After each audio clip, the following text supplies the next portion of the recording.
Vale, bueno, lo primero, muchas gracias por dejarme venir aquí a contaros en lo que estoy trabajando y también gracias a la Fundación Valgray porque este trabajo lo desarrollé en mi trabajo de fin de máster que realicé con una beca de la Fundación, así que muchas gracias. Y bueno, vengo a hablaros de este trabajo de fin de máster, pero que ahora desde hace poco he empezado mi tesis doctoral, así que bueno, pues lo vamos a continuar. Mis directores son Fulgencia Villa y Víctor Sánchez y estoy aquí en la Universidad Politécnica de Valencia. Y bueno, esta es un poco la estructura que voy a seguir durante la presentación.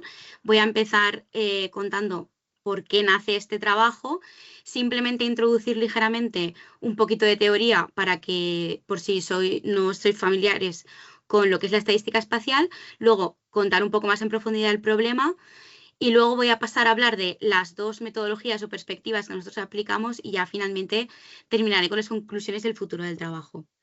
Entonces, bueno, este trabajo nace porque a lo largo de los años la demanda de llamadas de emergencia ha ido en una tendencia creciente, especialmente pues, en el año 2020 que tuvimos la pandemia del COVID-19 y ahí se produjo un pico pues, muy exagerado. Pero bueno, claro, y para hacer frente a esta demanda creciente nosotros tenemos una flota de 3.086 ambulancias que yo cuando me enteré de este dato pensaba que era un dato muy pequeño para todas las personas que somos en España. Y más concretamente en la Comunidad Valenciana, esto lo lleva el Servicio de Emergencias Sanitarias de la Comunidad Valenciana, que dispone de 579 ambulancias y aquí incluyo todos los tipos, SAMU, soporte vital básico, todos los tipos que hay de ambulancias. Y claro, esto se traduce en unos 11,7 vehículos de emergencia sanitaria por cada 1.000 habitantes. Eh, claro, una vez llega una llamada de emergencia, hay que evaluar si se debe mandar una ambulancia o si se puede resolver por teléfono o si el paciente pues, puede acudir él mismo o ella misma a lo que es a recibir atención médica. Entonces, el centro que se encarga de recibir y gestionar estas llamadas es el Centro de Información y Coordinación de Urgencias, el CICU. Claro, entonces, cada vez tenemos más llamadas de emergencias, pero no disponemos de más ambulancias. Entonces, lo que tenemos que intentar un poco es los recursos limitados de los que disponemos, pues utilizarlos de forma eficiente para dar un servicio de calidad a la población. Entonces, uno de los indicadores que se utilizan para medir esta calidad de servicio es el tiempo de respuesta, que consiste en, una vez que ha ocurrido el accidente o el incidente y el paciente o una persona cercana llama para pedir asistencia, se recibe la llamada, pues desde que se ha recibido esa llamada hasta que la ambulancia llega al lugar del incidente es lo que nosotros consideramos el tiempo de respuesta, ¿vale? Entonces, IREVES es un proyecto que nace con el objetivo de crear herramientas inteligentes que ayuden a los organismos públicos encargados de gestionar esta flota de vehículos de emergencia sanitaria para así poder conseguir tiempos de respuesta cortos y dar un servicio de calidad a la población. Entonces, una de las herramientas que se pueden crear son algoritmos de ubicación y reubicación de ambulancias que nos dicen cuál es la mejor forma de situar las ambulancias a lo largo de toda la provincia para así cubrir a la mayor población posible, pero asegurando que se atenderá a la emergencia en un tiempo de respuesta corto. Claro, actualmente estos algoritmos utilizan la densidad de población como información en el algoritmo, que no está mal porque tiene una correlación muy elevada con la demanda. Pero si nosotros, en lugar de utilizar esta densidad de población, analizamos y predecimos la demanda de ambulancias, lo que estaremos haciendo es introducir información de mayor calidad a estos algoritmos y conseguir mejores soluciones porque estaremos más informados. Entonces, simplemente por introducir muy ligeramente lo que es la estadística espacial. Aquí hay un ejemplo, el puntito azul del centro es un árbol y los puntitos de alrededor son distintos tipos de hongos que han crecido alrededor del árbol. La estadística espacial lo que busca es ver si existen tendencias espaciales que provocan la aparición de puntos en diferentes lugares del área en lugar de que aparezcan de forma aleatoria. Se puede ver que en los hongos hay un tipo de patrón según el tipo de hongo que es. Y bueno, una de las características más importantes de los procesos puntuales, que son el campo de la estadística espacial que nosotros vamos a aplicar en este proyecto, es la intensidad, que es el número de puntos por unidad de área. Y el básico de todos es el proceso de Poisson homogéneo, que es el que dice que los puntos aparecen de forma aleatoria. Y bueno, simplemente comentaros que en procesos puntuales los puntos pueden llevar asociados dos tipos de datos, las marcas y las covariables. Las marcas son datos intrínsecos al punto, pues por ejemplo, qué tipo de especie de hongo ha crecido en esa localización, la altura del árbol que estoy midiendo o qué tipo de vehículo de emergencia sanitaria se ha desplegado a la emergencia. Y luego las covariables son las variables explicativas que nosotros pensamos que explican la respuesta. Pues por ejemplo, la altitud del terreno, la acidez o la densidad de población que hay en ese área. Y bueno, nuestro problema en concreto, nosotros lo que disponemos es de una base de datos que contiene todas las llamadas de emergencias que requirieron el despliegue de un vehículo de emergencia sanitaria en el año 2019, lo que son unas 98.594 llamadas de emergencia. Y además disponemos de 19 variables sobre cada una de esas llamadas. Pero nosotros nos vamos a centrar en la longitud y la latitud, es decir, dónde ha ocurrido esa emergencia. Queremos saber por qué ha ocurrido ahí y no en otra parte.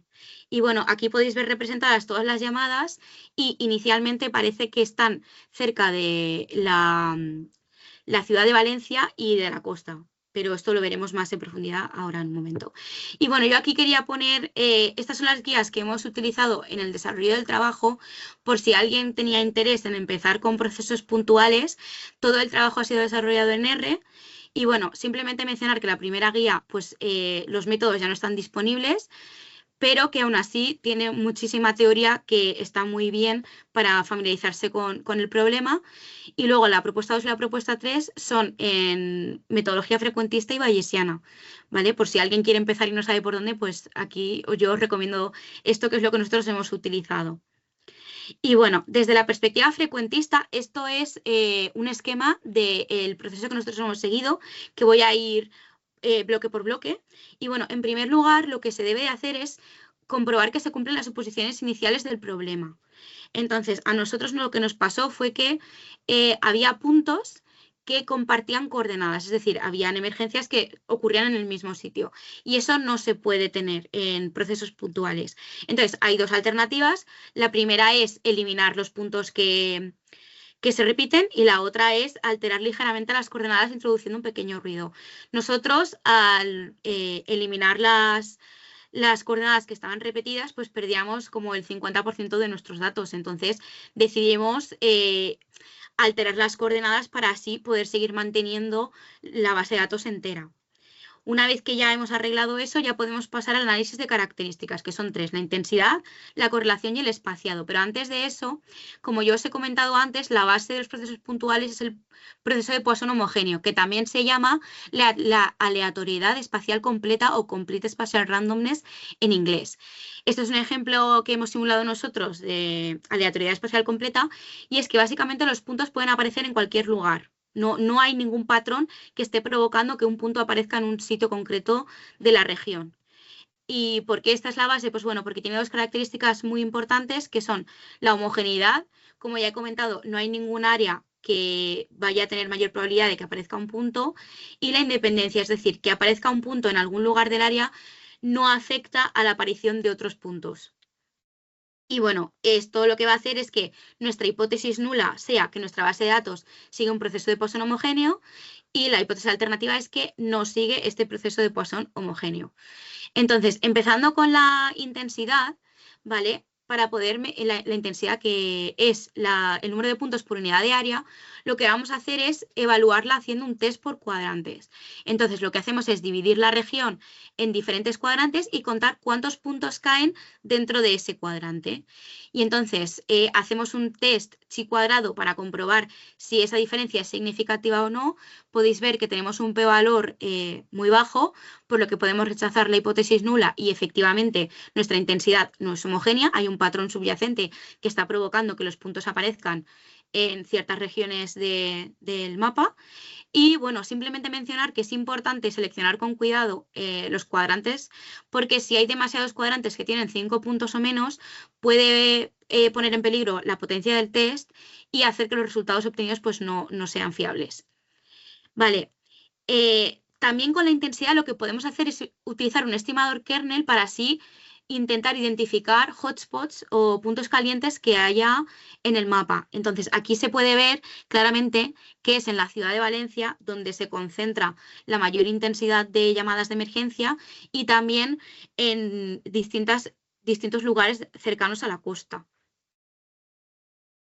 Y bueno, otra de las características que se debe estudiar es la correlación, que es la dependencia que existe entre puntos. Y bueno, aquí la línea roja lo que hace es indicar lo que sería un proceso de Poisson homogéneo, aleatoriedad espacial completa, y la línea negra son nuestros datos, ¿vale? Entonces se puede ver que nuestros puntos están más correlados que lo esperado en un proceso de Poisson homogéneo. Y el espaciado lo que mide es el espacio que hay entre la aparición de dos puntos.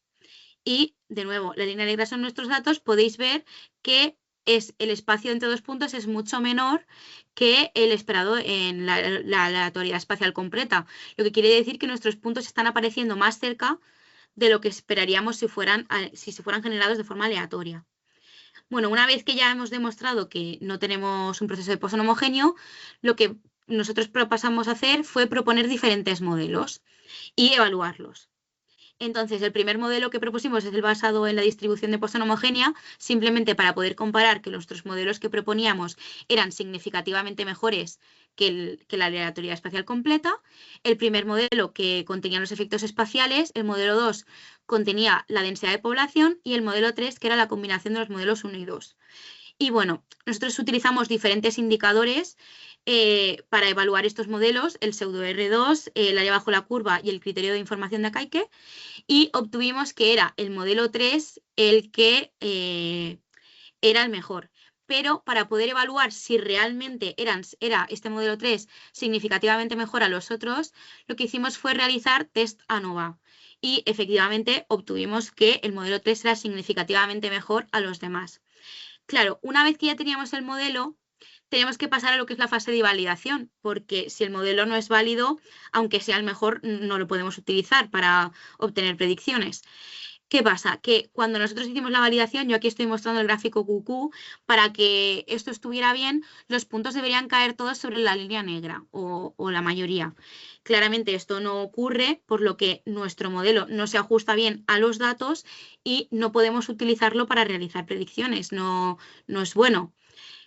Claro, ahora es cuando entra la perspectiva bayesiana y os preguntaréis, uy, ¿por qué? Bueno, pues al intentar nosotros proponer modelos en la perspectiva frecuentista con distribuciones más sofisticadas, por ejemplo la log-Cox, gaussiana o basadas en clustering, pues teníamos problemas de computación, no podíamos, teníamos limitación de hardware y de software y no podíamos hacerlo, entonces tuvimos que buscar alternativas.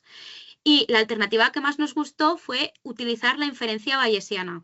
¿Por qué? Pues porque la inferencia bayesiana funciona muy bien cuando hay problemas que tienen estructuras muy complejas y además en estos últimos años ha habido muchos avances en la aplicación de la inferencia bayesiana en problemas espaciales. Y bueno, también que nadie hasta ahora ha aplicado la inferencia bayesiana en este tipo de problemas. Entonces pensábamos que estábamos pues aportando algo nuevo al discurso. Y bueno, igual que antes, vamos a ir viendo por bloques lo que es la metodología. Entonces, en primer lugar, es preparar todos los objetos y los datos para poder utilizarlos en nuestro problema. Y entonces, de nuevo, todo esto se hizo en R. Tuvimos que transformar los objetos a tipo SF y seleccionar un sistema de referencia de coordenadas. Nosotros escogimos el World Geodetic System de 1984. Y además tuvimos que construir una malla, ¿vale? Que nosotros lo que decidimos fue dejar una frontera entre el final del mapa y el final de la malla para así intentar evitar que los puntos que estaban muy cercanos a la frontera provocaran un efecto en el modelo que no obtuviera, y así obtuviera buenas predicciones, porque si no, esos puntos sí que pueden afectar y los resultados que estás obteniendo pues no son del todo fiables. Y bueno, finalmente teníamos que elegir los valores de la matriz Maten, que estos fueron elegidos siguiendo la guía que os he mencionado antes. Y bueno, una vez ya tenemos todo preparado, lo que tenemos que hacer es seleccionar el modelo que vamos a hacer, ajustarlo y ver qué hemos obtenido en el resultado. Y bueno, el modelo que hemos propuesto es lo que os he comentado, ha sido basado en inferencia bayesiana y solo contiene los efectos espaciales. No hemos introducido en este momento ninguna covariable, pero lo queremos hacer en el futuro. Y bueno, lo que vamos a hacer es estimar nuestra función de intensidad con un proceso Cox-Locaussiano y este es el resultado que obtuvimos con nuestro modelo. Aquí en este mapa se puede ver la evolución del valor medio de las llamadas a lo largo de toda la provincia. Están centradas, como ya habíamos visto con la estimación kernel, en la ciudad de Valencia y aunque aquí no se aprecia tanto, también sobre todo en la parte del sur y en la costa. Con este método obtuvimos una predicción de una media de 98.775 llamadas, que es un número muy cercano al que nosotros teníamos en realidad, y obtuvimos un rango de 22 kilómetros. El rango es la distancia a la cual dos puntos estarán espacialmente relacionados. Un rango que nos pareció muy, muy elevado, teniendo en cuenta que la provincia de Valencia pues tiene un rango de unos 150 kilómetros. Entonces es algo que queremos seguir explorando. Y bueno, pues simplemente para comentaros unas ideas que nosotros pensamos que son importantes y el futuro del trabajo, pues mencionar que pensamos que es muy importante disponer de herramientas que nos ayuden con la gestión de la flota de ambulancias, porque son recursos muy importantes para la sociedad. Por lo que debemos hacer un esfuerzo por usarlos de la forma más eficiente posible, que los problemas con análisis de puntos espaciales se deben tratar como temas completos siempre, porque al final cada territorio pues tiene una geografía distinta y luego pues unos procesos diferentes para evaluar y mandar estas ambulancias. Y bueno, que como hemos comprobado, nuestra función de intensidad no sigue un proceso de Poisson homogéneo, hay algún patrón subyacente en los datos que nosotros queremos descubrir y que los resultados que hemos obtenido con la metodología bayesiana nos han resultado pues, muy interesantes y prometedores. Y como trabajo futuro, hemos conseguido bases de datos con más años, por lo que queremos también estudiar la componente temporal del problema. Queremos seguir con la metodología de inferencia bayesiana y así proponer modelos más complejos que también incluyan diferentes covariables como la densidad de población, que ya hemos visto que tiene una correlación muy elevada, y también pues aplicar otras metodologías como puedan ser agregar los datos y así poder comparar qué diferencia hay entre los dos resultados y ver pues qué metodología funciona mejor en este tipo de problema. Y bueno, eso ha sido todo. Muchas gracias por escucharme. Si tenéis cualquier duda sobre el problema o necesitáis saber más, por favor no dudéis en contactar conmigo. Estaré encantada de ayudaros y nada, quedo a vuestra disposición. Muchísimas gracias, Esther. Vamos a ver si alguien tiene alguna pregunta. Esther, yo tenía una. No sé si, dado que desgraciadamente somos una zona que ha sufrido una catástrofe bastante importante, ¿os han llegado consultas? Porque sé que este proyecto lo tienes ya tiempo en marcha, no sé si os han llegado consultas de cómo podría aplicarse o si también os ha dado inputs que hayáis incorporado o que tengáis pensado incorporar. Lo digo porque muchas veces partís de una premisa y luego la realidad salta al paso. Sí, pues sí, justamente a raíz de La Habana, una de las cosas que surgió en el proyecto es decir, vale, estaría muy interesante poder localizar qué zonas son inundables, porque claro, si se inundan, las bases que estuvieran en esas zonas ya no estarían disponibles para poder situar ahí una ambulancia. Y por otro lado, las carreteras que unirían las zonas tampoco estarían disponibles. Entonces, no podríamos realmente poder acceder a esa emergencia si nosotros no hemos tenido en cuenta esas zonas inundables. Entonces, ahora el siguiente paso es introducir en esos algoritmos la posibilidad de que algunas de las zonas estén inaccesibles y cómo debería responder el algoritmo ante esa situación. Vale, muchas gracias, Esther. Y yo tengo también una pregunta. Ahora vais a empezar con nuevas bases de datos y nuevos datasets para estos estudios. También relacionado con el tema de las inundaciones, ¿habéis conseguido ya datasets relacionados con las últimas inundaciones de la Dana? ¿O os van a Mm, proporcionar? Espero que ojalá tengamos la oportunidad de poder trabajar, pero estos como son datasets muy elevados. Ujú. Claro, entonces, y al final se miden de año a año. Entonces, lleva un proceso de preparación del dataset, de lo que es la base de datos para poder trabajar con ella, que es bastante largo. Entonces, de momento no lo tenemos porque esto pues va un poco despacio, pero ojalá poder disponer de esos datasets y poder estar preparados, que ojalá no vuelva a pasar algo parecido, pero así poder, pues eso, al final anteponerse a algo es la mejor solución, ¿no? Si podemos prevenir y estar preparados, pues al final lo que son las consecuencias, pues las minimizaremos lo máximo posible. Así que ojalá.